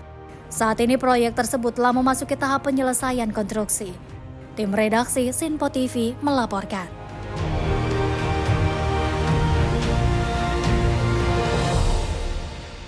Pemerintah terus mempercepat pembangunan jaringan gas rumah tangga atau Jargas sebagai bagian dari proyek strategis nasional. Pemerintah juga menyiapkan percepatan pembangunan Jargas periode 2026 hingga 2028 dengan target 959.232 sambungan rumah di 8 kabupaten dan kota. Dengan rencana pembangunan Jargas periode berikutnya, yaitu 2026-2028, sebanyak 959.232 SR di 8 kabupaten kota. Kepala Badan Komunikasi Pemerintah Republik Indonesia Muhammad Kodari menyatakan, Pemerintah saat ini tengah membangun Jargas tahap pertama di Kabupaten Cirebon. Proyek tersebut menargetkan 41.043 sambungan rumah di 4 kecamatan, yaitu Gempol, Palimanan, Duku, Puntang, dan Depok. Kontrak pembangunan berlangsung mulai 20 Mei hingga 31 Desember 2026. Saat ini pekerjaan masih berada pada tahap awal, meliputi survei jalur pipa, penentuan lokasi stasiun pengatur dan pengukur tenganan gas, serta pendataan calon pelanggan. Pemerintah juga menyiapkan percepatan pembangunan Jargas periode 2026 hingga 2028 dengan target 959.232 sambungan rumah di 8 kabupaten dan kota. Saat ini dokumen perencanaan teknis atau Front-End Engineering Design dan Detail Engineering Design Construction telah diselesaikan dan masuk tahap persiapan pelaksanaan. 8 daerah yang menjadi sasaran yaitu Kabupaten Bogor, Kota Depok, Kabupaten Bekasi, Kabupaten Cirebon, Kabupaten Tangerang, Kabupaten Lamongan, Kabupaten Pasuruan, dan Kabupaten Jombang. Hingga akhir tahun 2025, pemerintah mencatat pembangunan Jargas telah mencapai 949.008 sambungan rumah. Terdiri dari 703.308 sambungan melalui pendanaan APBN dan 245.700 sambungan melalui pendanaan non-APBN.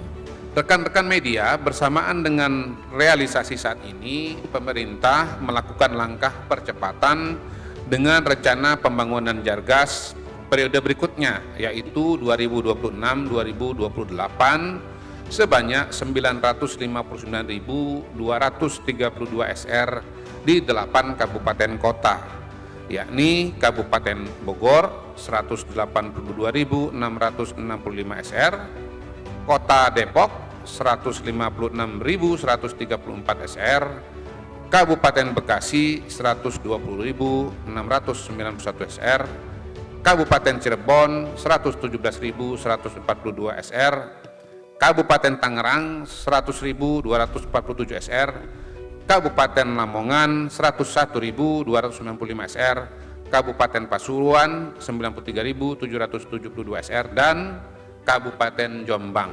87.286 SR. Saat ini Front-End Engineering Design atau FEED dan Detail Engineering Design Construction atau DEDC telah disusun dan dalam persiapan pelaksanaan. Dengan demikian, terhitung 2025 hingga 2028 nanti, Jargas ditargetkan tersedia sebanyak 1.119.654 SR. Pemerintah juga menegaskan pasokan gas domestik masih mencukupi untuk mendukung pengembangan Jargas.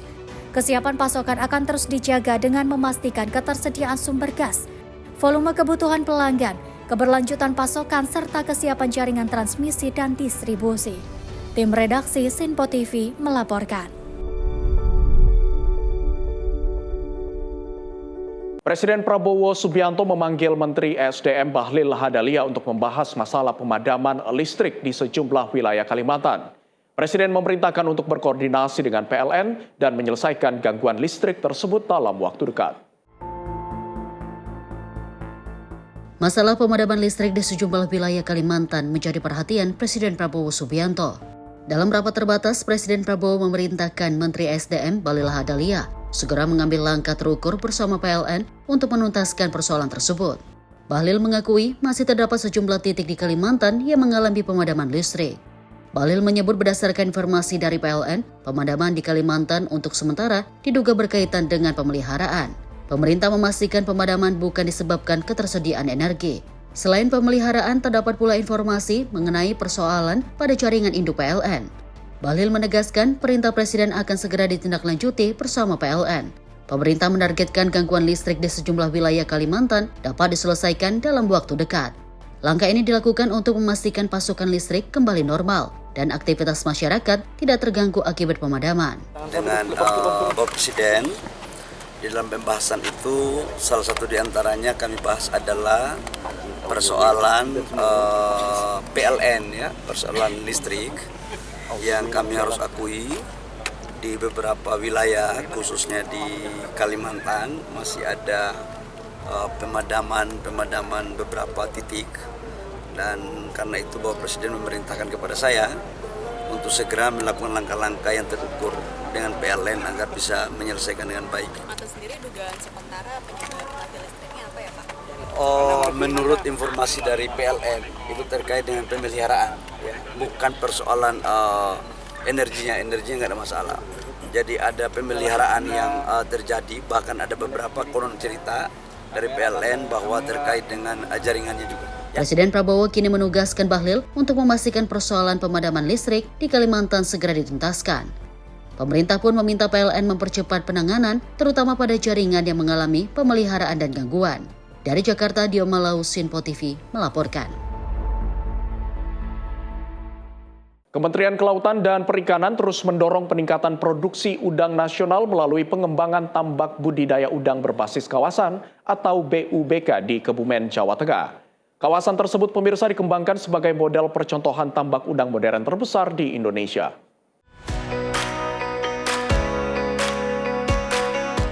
Juru bicara Kementerian Kelautan dan Perikanan Ayu Rahmawati menyatakan, BUBK Kebumen menjadi salah satu program unggulan KKP untuk meningkatkan produksi udang nasional secara berkelanjutan. Menurutnya, udang masih jadi salah satu komoditas ekspor perikanan terbesar dan andalan Indonesia di pasar global. Kawasan budidaya tersebut dibangun di atas lahan tambak yang sebelumnya tidak lagi produktif. KKP kemudian mengembangkannya menjadi tambak modern seluas 100 hektar. Saat ini, sekitar 24 hektar kolam efektif telah beroperasi dengan 139 petak produksi. Pada panen kedua siklus ke-8, sebanyak 37 petak berhasil dipanen dengan total produksi sekitar 75 ton.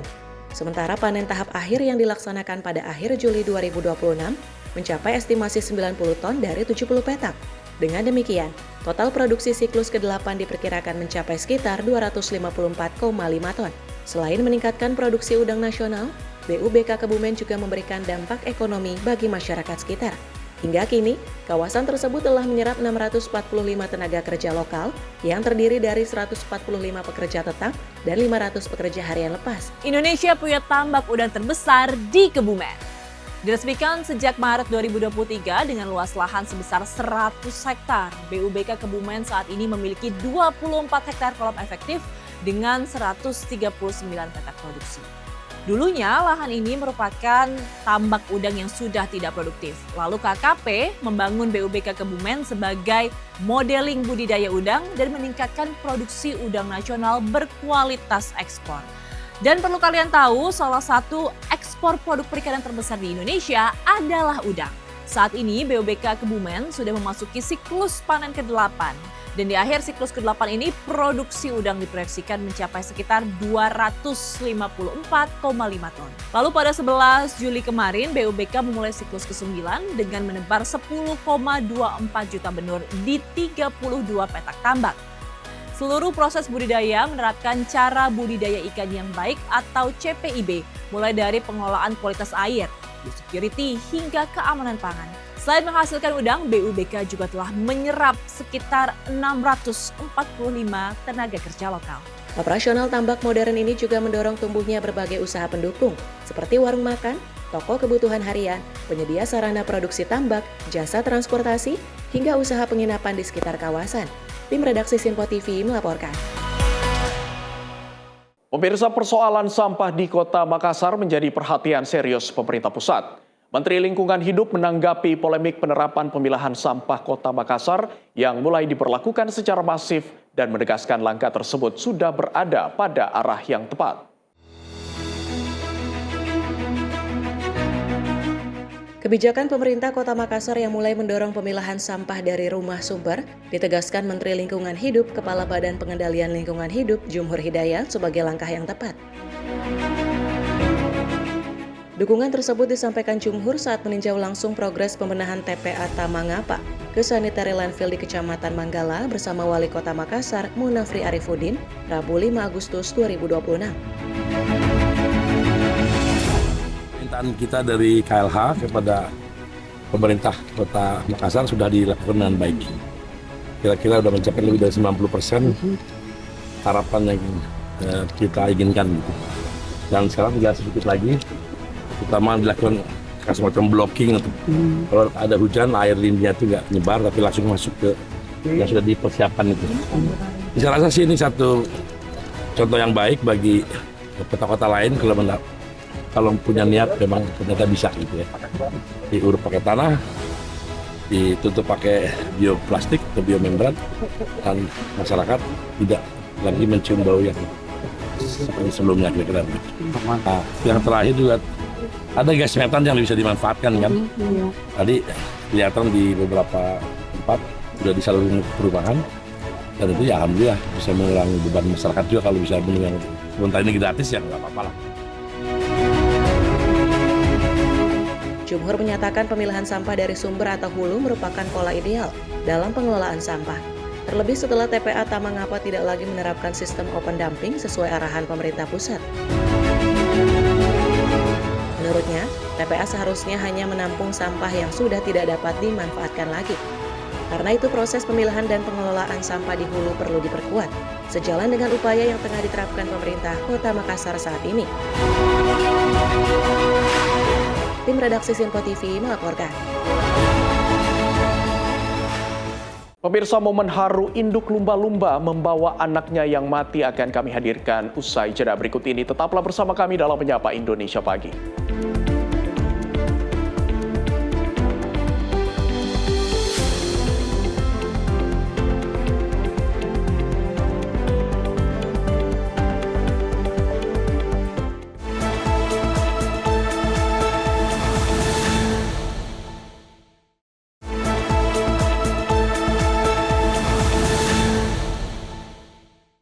Terima kasih pemirsa, Anda masih bersama kami dalam Menyapa Indonesia Pagi.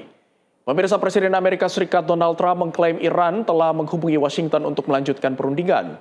Menurut Trump, perkembangan negosiasi berlangsung positif dan hasilnya diperkirakan akan mulai terlihat dalam 48 jam. Pernyataan itu disampaikan Trump saat menjawab pertanyaan wartawan sebelum bertolak dari Los Angeles menuju Las Vegas. Ia menyatakan pembahasan dengan Iran terus berlangsung dan menunjukkan kemajuan. Trump juga mengklaim pihak Iran menghubunginya untuk meminta dimulainya pembicaraan. Menurutnya, Teheran ingin mencapai kesepakatan dan menghindari eskalasi militer lebih lanjut.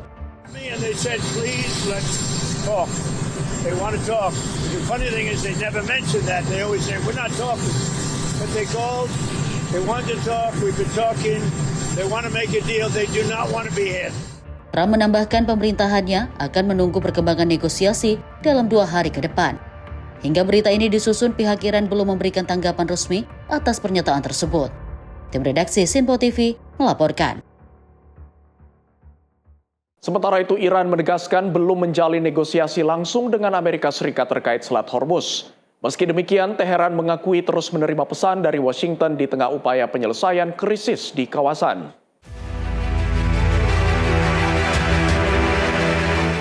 Wakil Menteri Luar Negeri Iran Kazem Garibabadi menyatakan pembahasan dengan Oman mengenai pengaturan baru di Selat Hormuz telah mencapai kemajuan signifikan dan hampir difinalisasi.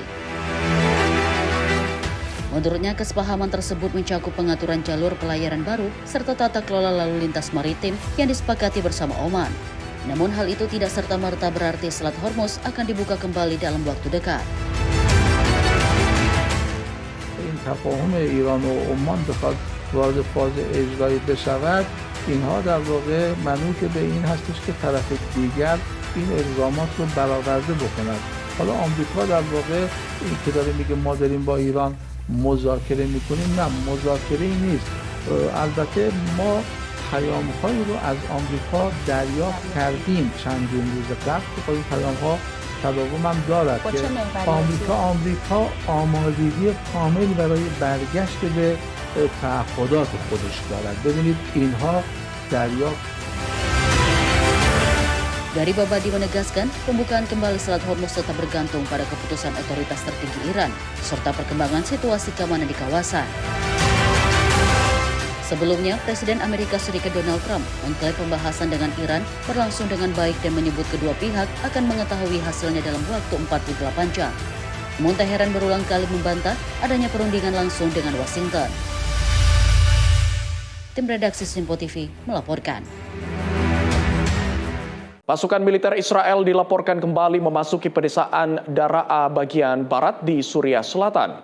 Rekaman yang dirilis menunjukkan kendaraan lapis baja dan pasukan berjalan kaki beroperasi di sejumlah titik perbatasan di tengah meningkatnya ketegangan kawasan.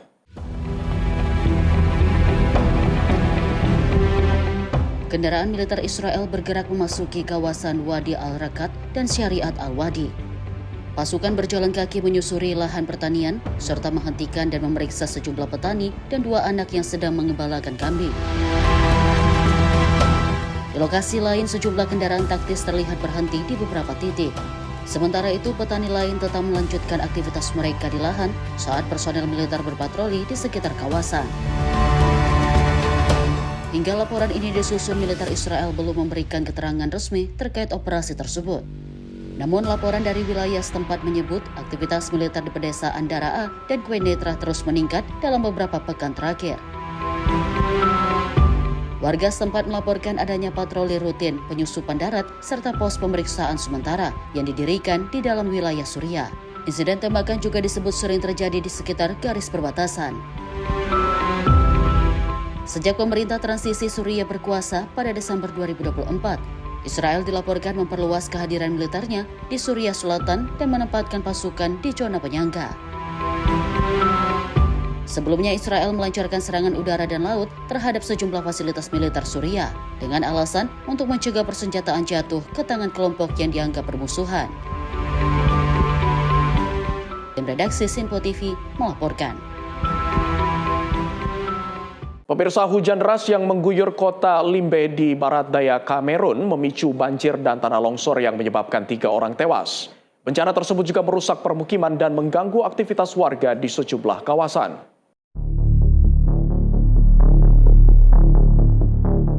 Rekaman memperlihatkan derasnya arus banjir yang menerjang jalan-jalan kota saat warga dan kendaraan berupaya menerobos genangan. Sejumlah bangunan tampak terendam sementara puing-puing dan perabotan berserakan di lokasi yang terdampak. Di kawasan Bende, sebuah rumah roboh setelah lereng yang jenuh oleh air hujan mengalami longsor. Tim penyelamat berhasil mengevakuasi 3 jenazah dari reruntuhan bangunan. Salah satu warga mengaku sempat berusaha menyelamatkan anak-anaknya saat melihat rumah mulai roboh. Namun pemilik rumah disebut kehilangan 3 anaknya dalam peristiwa tersebut dan kini masih menjalani perawatan medis. It happened this morning at 6:12. I was washing my dresses, so later on, I see thunder strike 3 times. I want to turn behind to see the house have just collapsed, fall down. So I struggled to move my children, but my landlord lost his 3 children. Menurut laporan setempat, korban tewas terdiri dari seorang anak perempuan berusia sekitar 14 tahun, 1 orang perempuan berusia sekitar 30 tahun, dan 1 orang ibu hamil berusia sekitar 33 tahun. Hingga kini, otoritas masih melakukan pendataan kerusakan di berbagai wilayah Limbe. Banjir juga dilaporkan merendam sejumlah fasilitas kesehatan dan memutus akses jalan di beberapa kawasan. Badan meteorologi setempat memperkirakan hujan masih akan berlangsung hingga akhir pekan. Kondisi tanah yang sudah jenuh air meningkatkan resiko terjadinya banjir dan tanah longsor susulan. Tim redaksi Sinpo TV melaporkan.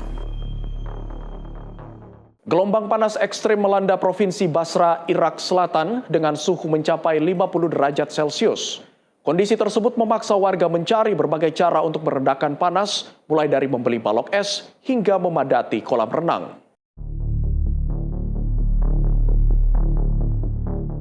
Rekaman memperlihatkan warga berjalan di bawah terik matahari dengan menggunakan payung. Sementara petugas lalu lintas berlindung dari paparan sinar matahari saat tetap mengatur arus kendaraan. Sebagian warga memilih membeli balok es untuk menjaga air minum tetap dingin selama beraktivitas. Mereka mengaku pasokan listrik yang tidak stabil membuat lemari es tidak mampu menjaga suhu air secara optimal. والله جاي اخذ ثلج هنا للطريق لان درجات الحراره كلش عاليه عندنا بالبصره. يعني ما تتوقع تقريبا بال 57 55 اتوقع. وما نتحمل الاجواء والكهرباء ماكو تعرف الوضعيه مو مستقره الكهرباء. فما تتحمل الثلاجات تتبرد حتى تلاحق عليه فنجيب لنا ماي على مود نبرد الماي للطريق وللسفره مالتنا وشويه تساعدنا بالبروده. Di sisi lain, kolam renang dipenuhi pengunjung yang datang untuk mendinginkan tubuh di tengah panas yang menyengat. Pengelola kolam menyebut jumlah pengunjung meningkat tajam seiring naiknya suhu udara. Pemerintah Provinsi Basra menetapkan hari libur resmi akibat cuaca ekstrim.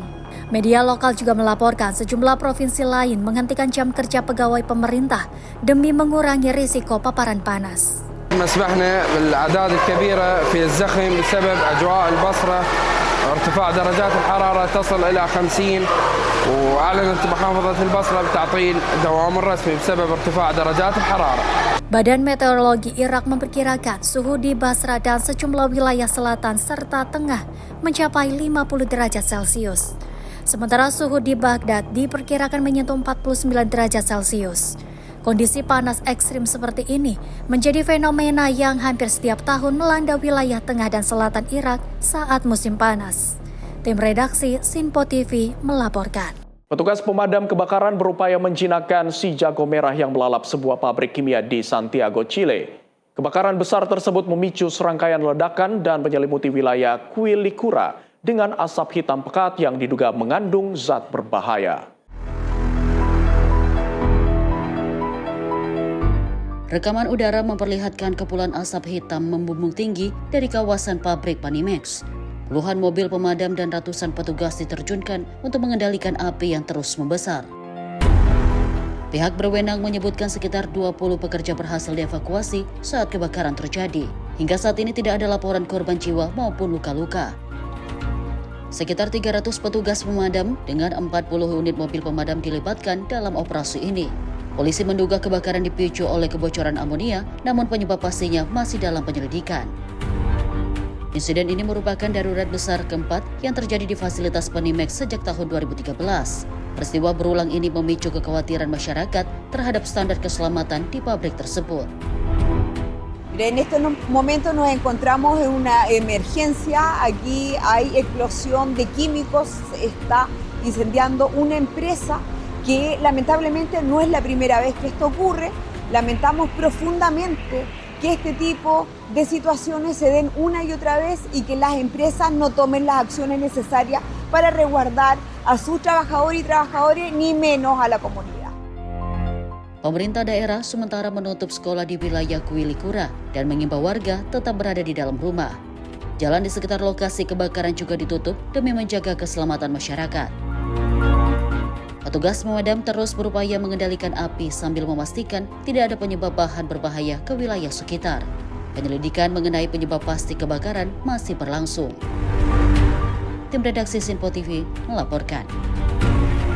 Pemirsa, lebih dari 2.000 truk tertahan di jalur perbatasan Argentina dan Chile setelah lintasan pegunungan Cristo Redentor ditutup selama 20 hari akibat badai salju hebat. Kondisi tersebut memicu kerugian besar bagi para sopir dan perusahaan angkutan.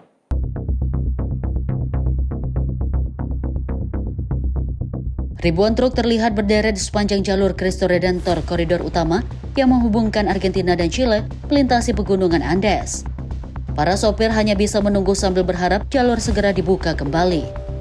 Seorang sopir truk asal Brazil, Diego Barbieri, mengaku harus bertahan dengan fasilitas yang sangat terbatas. Untuk membeli kebutuhan sehari-hari, ia harus berjalan kaki ke kota dan membayar sendiri biaya mandi serta keperluan lainnya.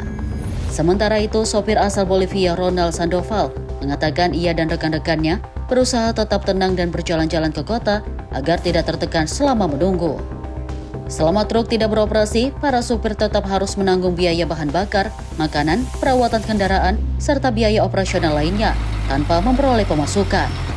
Warga Provinsi Mendoza turut memberikan bantuan kepada para sopir dengan membagikan makan siang dan air minum setiap hari. Para sopir memperkirakan penumpukan ribuan truk di kedua sisi perbatasan akan memperpanjang waktu distribusi barang dan menambah kerugian bagi perusahaan logistik. Hingga kini petugas masih berupaya membersihkan jalur dari timbunan salju.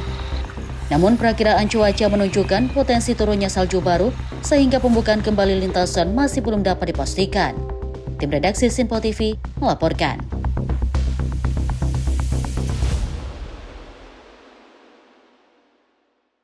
Kita beralih ke informasi lain, pemirsa. Seekor induk lumba-lumba hidung botol atau bottlenose dolphin terekam terus membawa anaknya yang telah mati di perairan Combana Bay, Australia. Perilaku tersebut terus dilakukan selama beberapa hari setelah anaknya mati.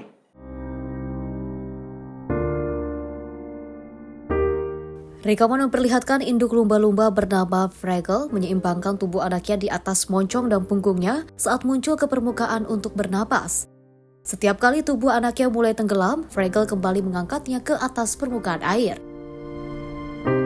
Sejumlah lumba-lumba lain dari kelompoknya juga terlihat terus berenang di sisi Fraggle. Kehadiran mereka menggambarkan kuatnya ikatan sosial antar anggota kelompok lumba-lumba hidung botol. Peneliti dari Geograph Marine Research menjelaskan anak lumba-lumba itu bertahan hidup selama sekitar 2 pekan setelah dilahirkan sebelum akhirnya mati. Mereka menyebut perilaku induk yang terus membawa anaknya ini pernah ditemukan pada kasus serupa sebagai belahan dunia. Hingga kini para ilmuwan masih meneliti penyebab pasti perilaku tersebut. Namun mereka menduga tindakan itu berkaitan dengan ikatan keibuan yang kuat dan respon duka atas kehilangan anaknya. Lumba-lumba hidung botol di Combana Bay diketahui memiliki hubungan sosial yang juga erat dan membutuhkan waktu bertahun-tahun untuk membesarkan anaknya. Peristiwa ini kembali menunjukkan kompleksnya perilaku sosial mamalia laut tersebut, serta pentingnya upaya penelitian dan konservasi di habitat alaminya. Tim redaksi Simpo TV melaporkan. Pemirsa, informasi tadi sekaligus mengakhiri jumpa kita dalam Menyapa Indonesia Pagi edisi hari ini. Akhir kata saya Abdi Azwar Shahi mewakili seluruh kerabat kerja yang bertugas pamit undur diri. Selamat pagi, selamat beraktivitas. Sampai jumpa.